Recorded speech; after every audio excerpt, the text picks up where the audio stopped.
All right, let's go to segment 3. Let's talk by the numbers. And let's start with this number, Rob. It's 2.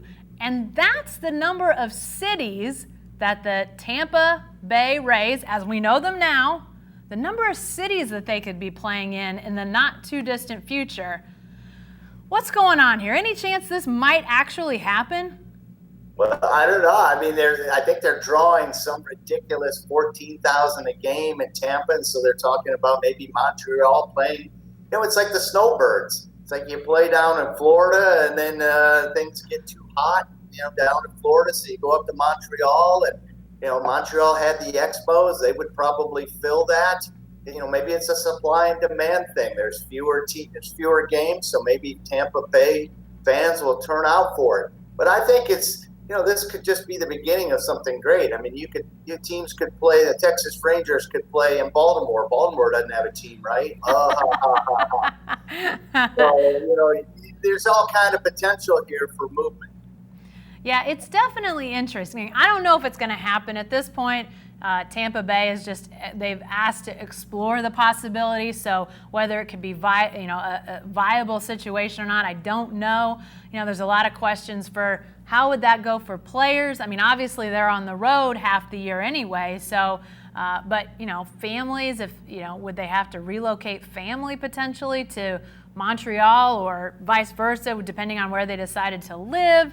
How would that look? What would the stress be that way? But pretty clearly, the attendance in Tampa, there's not a lot of spice behind this team right now.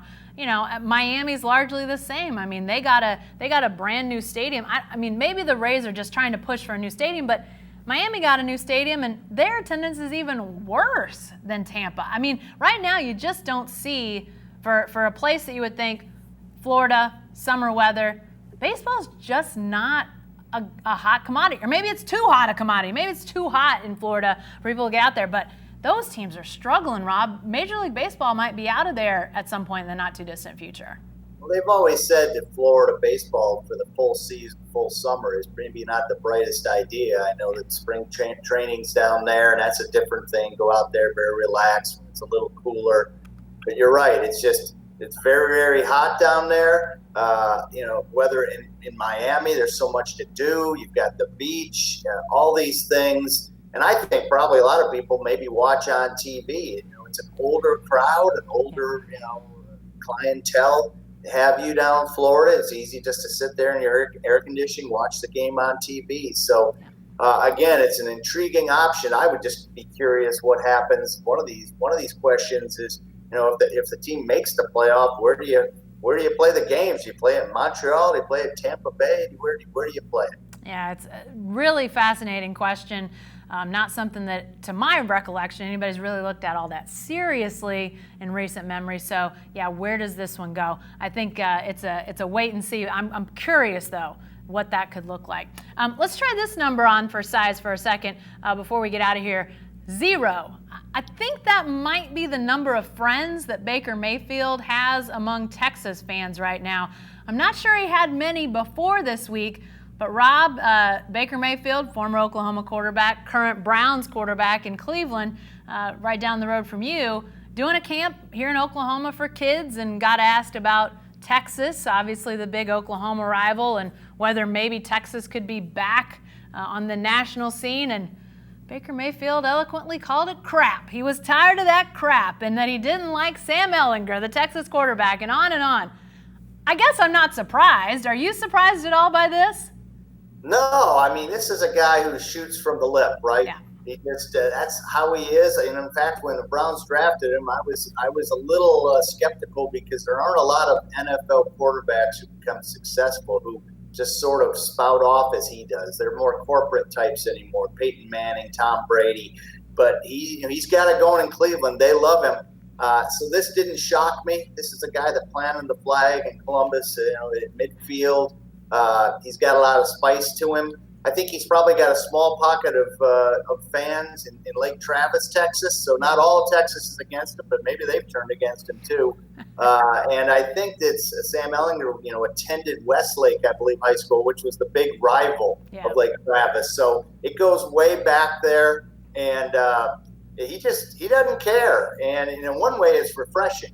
The other way, you wonder, if it turns on him and Baker Mayfield doesn't have a good season or things go south, that stuff comes back to bite you. So it'll be fun to watch. Yeah, he's Baker Mayfield. I think we can safely say has never seen a chip that he didn't put right on his shoulder. So, anytime, like you mentioned, Rob, this goes all the way back to high school rivalries, not liking a high school rival that now you don't even play against. He's not playing against Sam Ehlinger. Sam Ehlinger's just at his old school's rival school. So it's interesting, but yeah, I think it's going to be very, very interesting to watch what happens in Cleveland. They've obviously improved the talent around Baker Mayfield. Everybody knows that. Can they capitalize on that? How much better are they going to be? People are talking playoffs. Does that change approach publicly, privately? It's worked pretty well for Baker Mayfield. I don't get the feeling like he's going to change much, but clearly the expectations are rising on what do the Browns do on the field. Absolutely. Cleveland fans who are as crazed as anyone and they starve for success. They're penciling in a Super Bowl. Like, whoa, dog pound. Whoa, So we'll see. I remain a little skeptical. I mean, I think Baker's got the personality and he does have the talent to win. But I think he's being crowned as a Hall of Famer already, and I just think they need to tap the brakes a little bit on what's going on in Cleveland, which will not be popular among Cleveland fans to hear that. Yeah, there's no braking going on amongst Browns fans right now. They are full speed ahead. They want the season to start now so they can start celebrating and winning. And, I think they're going to have a good year, but it is going to be interesting to watch as they continue to try to ramp up what they're able to do with that talent. How does Baker Mayfield play in his second season in the league? Obviously, last year a lot was, it wasn't sort of extra credit, but he wasn't the starter at the beginning of the year. The expectation was he was going to learn and eventually grow into that role. Obviously, he takes it over much earlier and just blasts off into the stratosphere. So, what does he do now to try to get more consistent, to try to be a guy that defenses, they didn't have much film on a year ago in the pros. Now they do. How does he combat what they now know about him? He's always been up for challenges. There's zero doubt about that. But this is the highest challenge of them all in the NFL. So what does that look like? We'll find out pretty soon.